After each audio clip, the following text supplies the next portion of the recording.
And that's when my rocket boots stopped working. Oh, it's classic, Darren. Hey, what time is it? Aren't we supposed to be hosting the show? Welcome to Good Games Spawn Point, the show for younger gamers by gamers. I am Darren. And I'm Goose. Hello, Goose. Welcome to the show. Thank you, Darren. Welcome to you too. I really thought we'd be better at this hosting thing. Have I got popcorn in my teeth? Barjo and Hex are all the way over in Japan for the Tokyo Game Show, so while they're away, we'll be your official hosts. And we're totally in control, aren't we, Darren? Oh, affirmative. Coming up on the show, we're going to review Final Fantasy XIV, A Realm Reborn.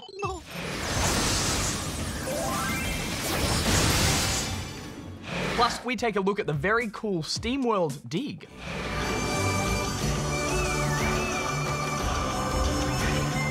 I'm sensing incoming news at the news desk. Oh, okay, maybe I could go and read it. Negative! I've got this under control. Okay.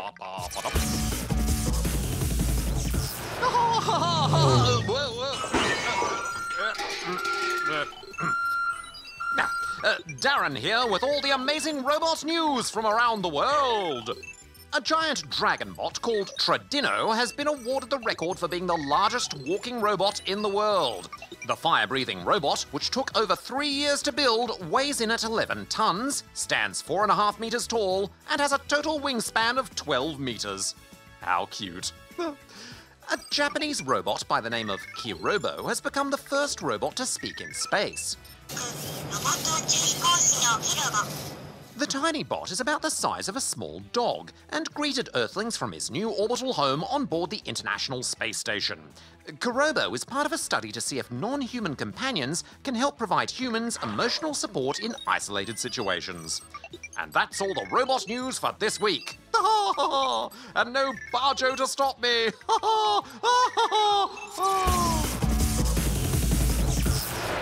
Goes over there. Hey, Darren, check it out. I've been playing your save file in SteamWorld Dig, a fistful of dirt. Oh, negative. Your fleshy brain has probably disrupted my perfect state of progress. Darren, I can't seem to put this game down. Well, affirmative. It's quite a genius platformer. You play as Rusty, a handsome robot trying to make his way in an Old West-style world. But in actual fact, it's set in the future, where all humans have long since been wiped out and only robots remain. Okay, as the game starts, we find Rusty heading to the town of Tumbleton to work in his Uncle Joe's mine. But sadly, as you arrive, you find your poor old uncle pushing up the daisies, so you promptly steal his pickaxe and get to work in the mine. Spawnlings will instantly recognize the nods to both Minecraft and Terraria as you set about digging your way through the earth to find precious minerals in a somewhat randomly generated world. You know what, Darren? It's always really surprised me how much fun it can actually be digging holes in games. I don't know what it is exactly, but it's just so satisfying digging further and further down, planning out your mine shaft and hunting for riches. Especially when you're sporting a stylish cowboy hat and neckerchief. Looking sharp there, Daz. Speaking of gear and accessories, they're pretty much the driving force behind all your mining efforts. To begin with, you only have very basic gear. Your pickaxe is slow and can't mine through tough dirt, and you have a lantern that will only light your way for a few minutes.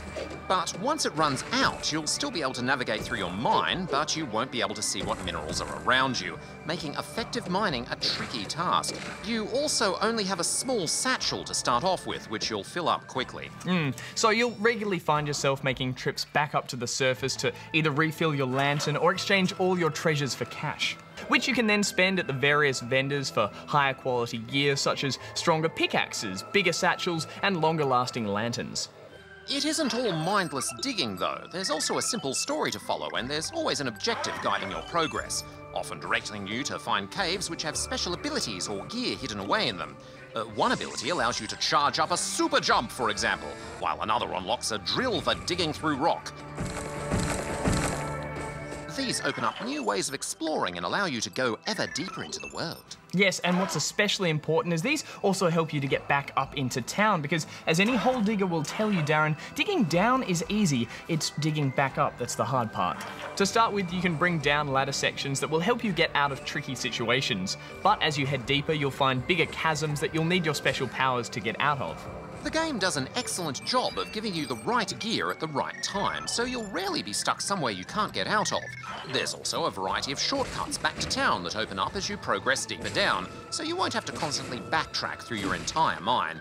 One particularly handy one is the teleporter. You can buy your own teleporter pads from a merchant, allowing you to create shortcuts wherever you like. Ah, yes, but Darren, these cost rare and valuable orbs, so you'll need to use them sparingly.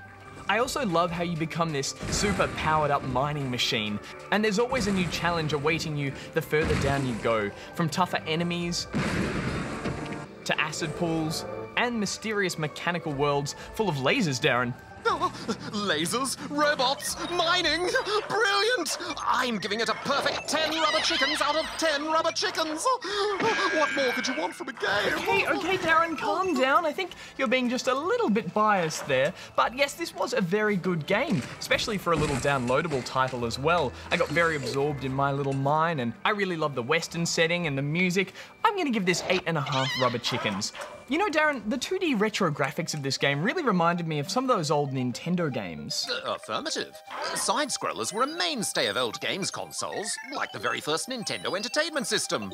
Oh, what a wonderful 8-bit machine it was. Gee, Darren, the NES came out 30 years ago. That's older than I am, and it had a huge impact on the world of gaming.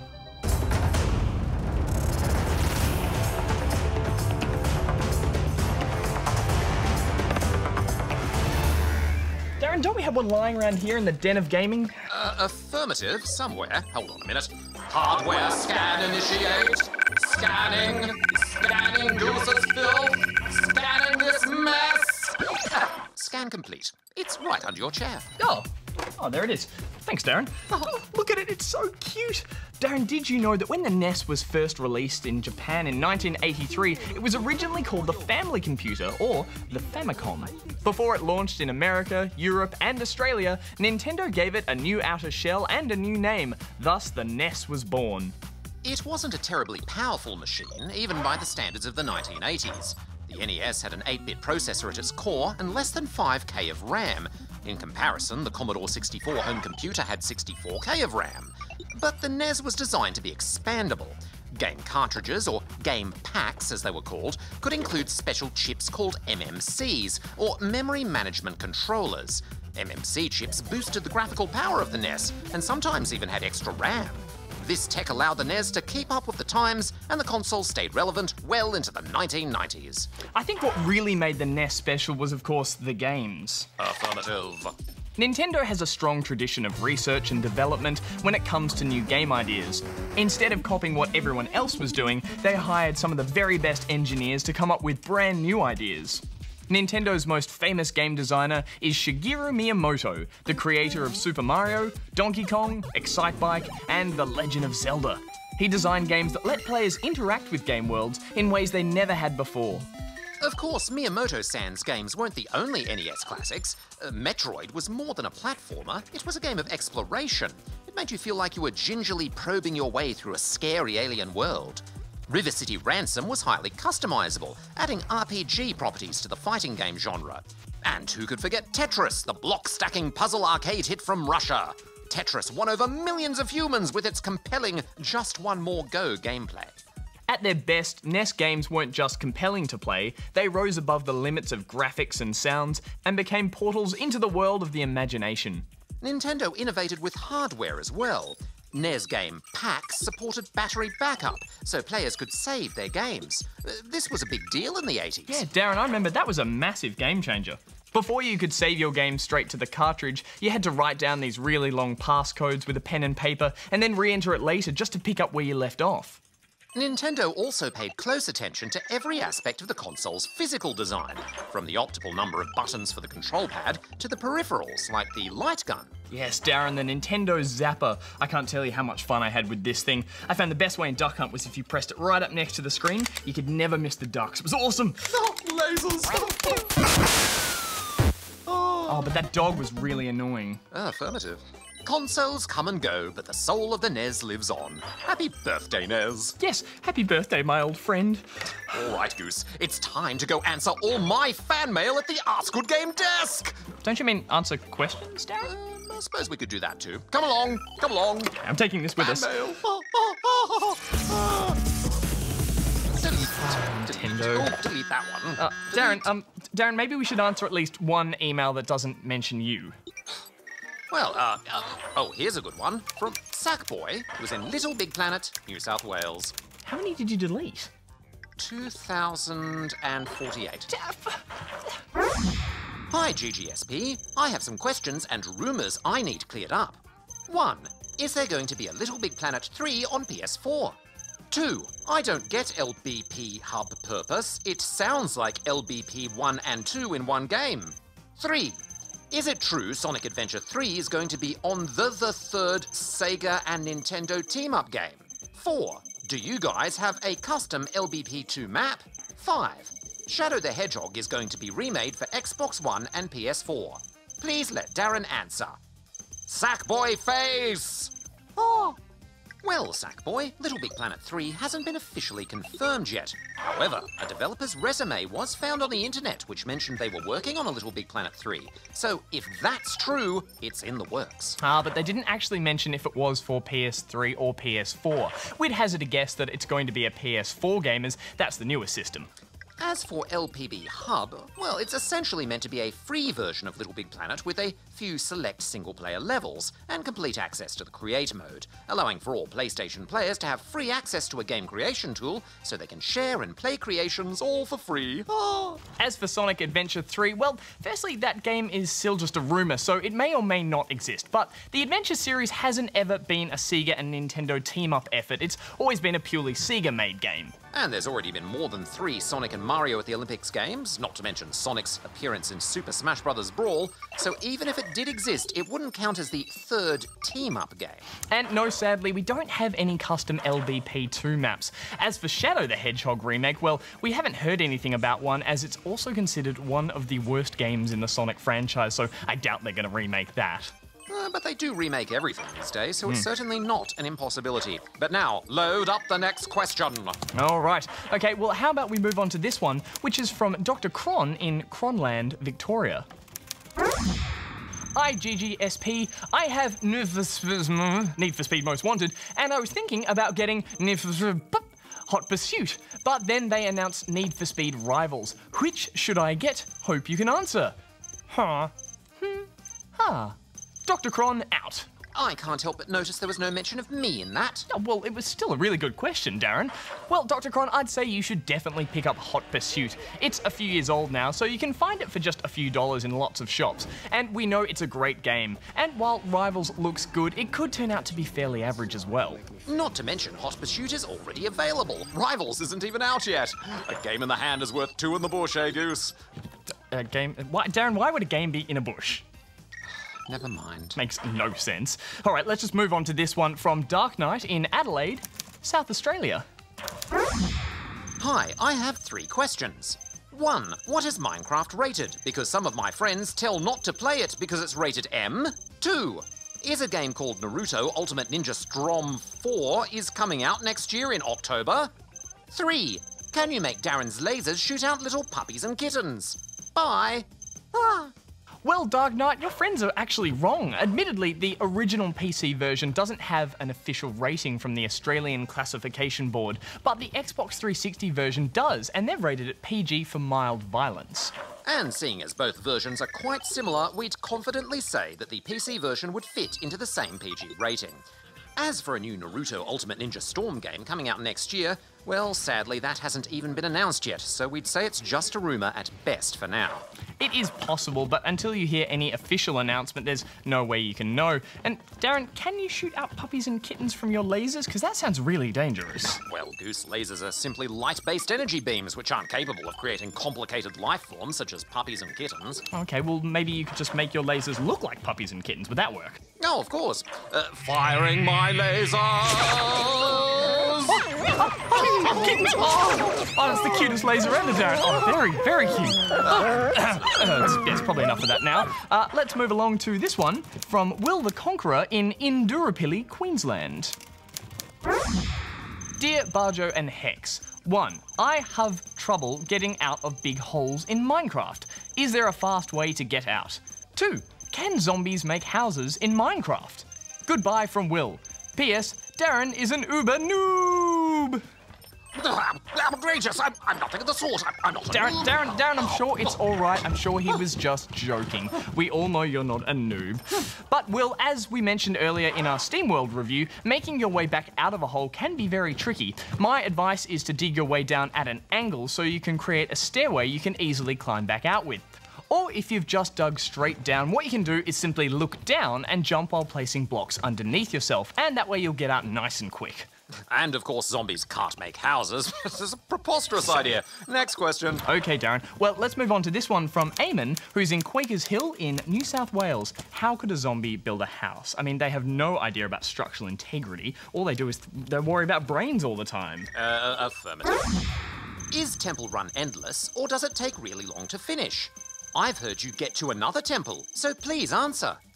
Well, Amon, Temple Run is what's known as an endless runner. So as the name suggests, it is indeed endless. Other good endless runners include Jetpack Joyride, Ski Safari, and Tiny Wings. They have randomly generated levels that simply never end until you fail. And we've had some decent runs in Temple Run, but we've never found another temple, so we're not sure if that's true, but there could be one hidden away really far in, I guess. But anyway, moving along to this from Xavier, who's in Sydney, New South Wales. Hi guys! In Back to the Future, the game, why are there chapters? Ah, well, Xavier, Back to the Future was initially released episodically, meaning that the game wasn't released all at once. The first chapter came out in December 2010, and a new chapter came out every month or so thereafter. So it wasn't until June 2011 that the entire game was released. But why do you think they did that, Darren? I mean, opposed to releasing the whole game at once. Telltale seem to have a habit of doing that with their adventure games. Well, there are a few advantages to releasing a game episodically, Goose.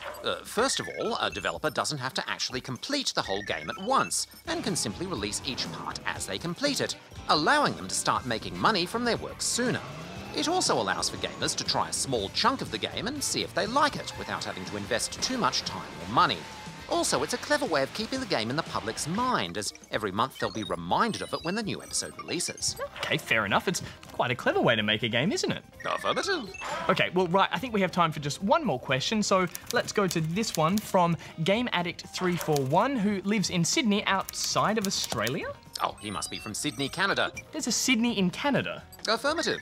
Sydney, Nova Scotia, home to the world's largest Ceilidh fiddle. What on earth is a Ceilidh fiddle, Darren? Well, just look it up on your computer.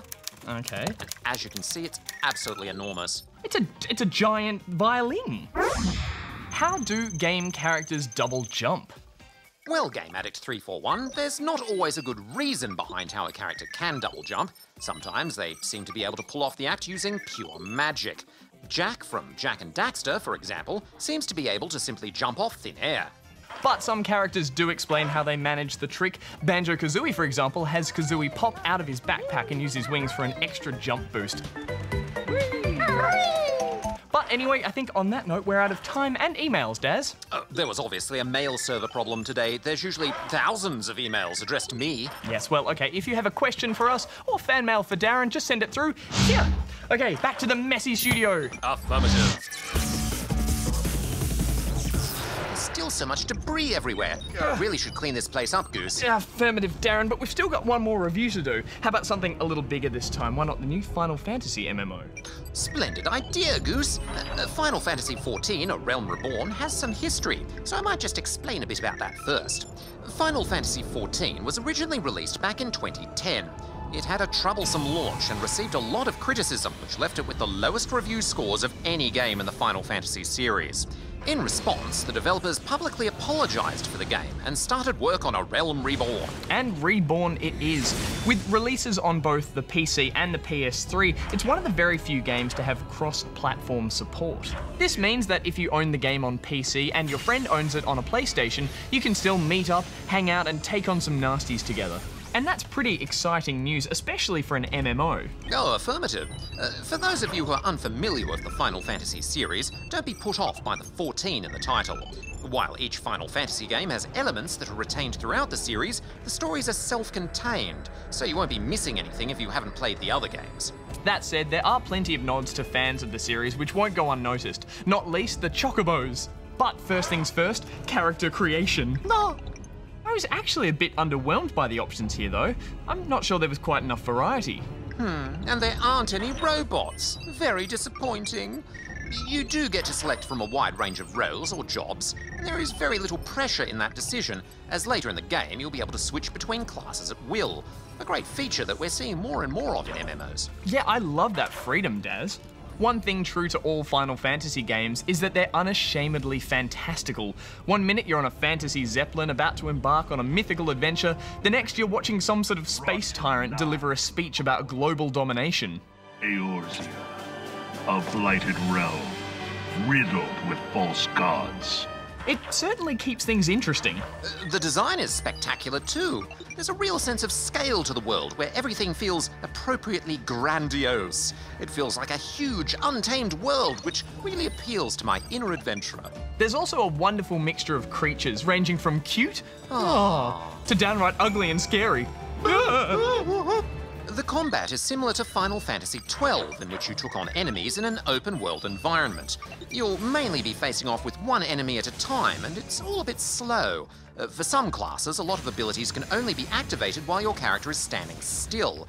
But that's because the game is encouraging you to work with other classes. And that becomes quite obvious in some of those dungeons. Once you've reached a suitable level, you're able to use the game's duty log to queue up for instances and guild quests from anywhere.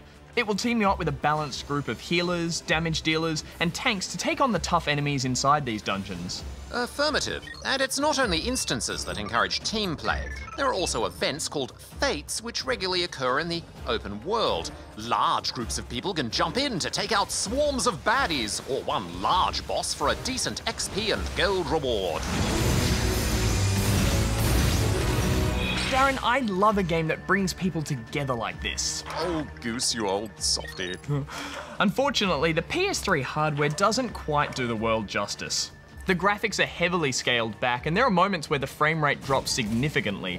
But still, it's great to see another MMO on consoles. There is a lot to love about A Realm Reborn, but I didn't quite love it enough to want to pay a monthly subscription to play, so I'm giving it 7.5 rubber chickens. There aren't many options out there for spawnlings who are keen on checking out MMOs, but this is one option, and it's a good one. I'm going to give it 8 out of 10 rubber chickens. As much as I've enjoyed this, Goose, I'm afraid we're out of time. Oh, but Darren, that's okay. We can do it all again next week because Barjo and Hex won't be back from Japan yet. What should we review? Well, I'm very keen to get my scoops on the new Castle of Illusion starring Mickey Mouse.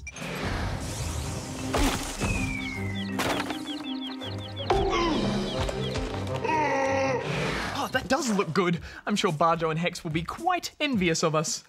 That reminds me. Perhaps we should check in to see how they're going over there in Tokyo. Can we do that? Oh, affirmative, Goose. My D.A.R.R.E.N Cave satellite network can track an ant on Ganymede, so this will be as easy as eating toasties. Yum. Engage remote viewer. Coding coordinates. Tuning. Look, there they are. Hex, you know how we felt like we've been being watched this whole time? Well, I think I just saw this guy move. Really? Yeah, I'm pretty sure. Who's in there? Well, that was unexpected. Darren, are we going to get in trouble for saying that? Negative. Let's just focus on the job, Goose. Until next week, may all your games be good ones. D.A.R.R.E.N out. Goose out. Okay, how about we plug the NES in and have an old-fashioned NES party? Oh, affirmative. Okay, I'm going to take the zapper. What do you want? Oh, can I have the power glove? Oh, yeah, of course.